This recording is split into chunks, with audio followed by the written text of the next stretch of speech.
Et c'est parti, bonjour messieurs et mesdames, bonjour à mesdames qui m'accompagnent en direct.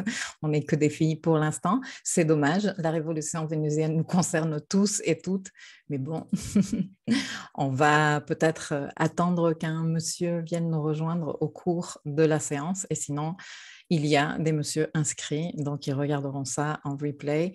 Salut à toi qui m'écoute en différé. Nous sommes aujourd'hui ici réunis pour parler de la révolution vénusienne que j'ai sous-titrée pour tout déchirer en amour et en finance. Et voilà, donc je vais partager avec vous aujourd'hui quelques techniques de lecture de cartes de révolution vénusienne. Je vous présente le programme. Nous allons nous attaquer aujourd'hui à cette révolution vénusienne en 6 parties principalement. La première partie, la plus importante, on va introduire la notion de révolution vénusienne et on va renforcer l'importance du code Vénus. On va réviser parce que il y a comme cette croyance ou je ne sais pas, ce manque de connaissances ou qu'une révolution, un retour, il y a des gens qui disent oui, ça s'est mal passé la dernière fois, le retour de Saturne, oui, la révolution lunaire, je l'ai mal vécue, et on se cale sur des croyances qui n'ont rien à voir. La révolution solaire, la révolution lunaire, le retour de Saturne, ont des objectifs complètement différents.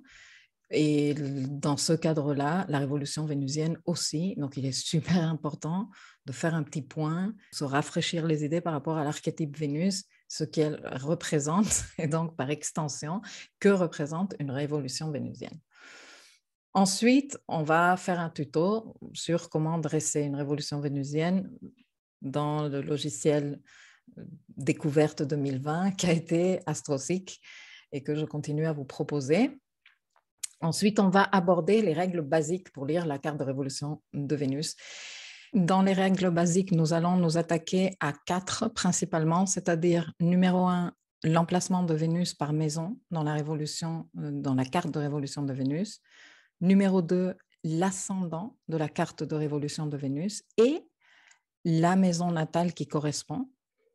Numéro 3, la relation de Vénus avec le Soleil dans la révolution de Vénus. On va voir différents cas de figure.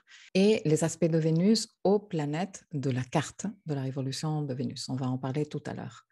Je vais quand même prendre le temps de m'attarder, de faire le tour des 12 maisons dans lesquelles Vénus peut séjourner dans une carte de révolution de Vénus. Je pense que ça va vous donner des clés plutôt concrètes pour commencer déjà à faire vos décryptages, vos recherches astrobiographiques et tout ça. Donc, nous allons faire un tour des 12 maisons et je vais te donner des clés maison par maison pour ton décryptage.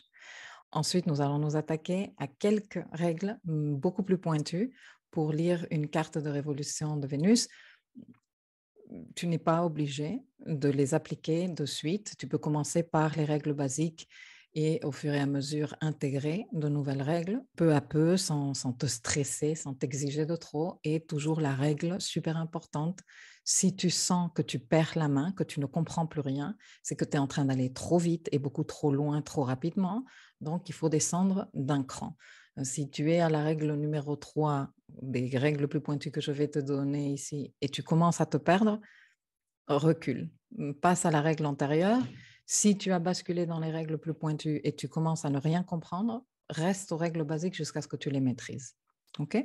Mais voilà, parmi ces règles, on va se pencher sur les axes des maisons 1, 7 et 2, 8.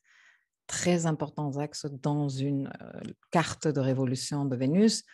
Quels signes, quels occupants, mais surtout les maîtres de ces signes et la relation entre eux et pourquoi ceci est très important, à quoi ça nous sert cette lecture.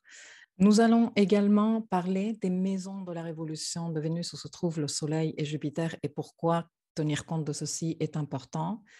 Et puis nous allons parler également des amas dans la carte et des planètes conjointes aux angles de la carte de révolution de Vénus et ce qu'elles annoncent. Et finalement, on va faire un récap. Je vais répondre à quelques questions que j'ai déjà anticipées. J'imagine que vous allez me poser déjà ces questions, donc je me les suis moi-même anticipées avec moi-même et je les réponds déjà. Et je voudrais partager avec vous quelques curiosités que j'ai observées dans ma pratique toutes ces années de faire des révolutions de Vénus à moi et à toute personne qui se prête à l'exercice. Donc voilà, j'espère que ça vous convient.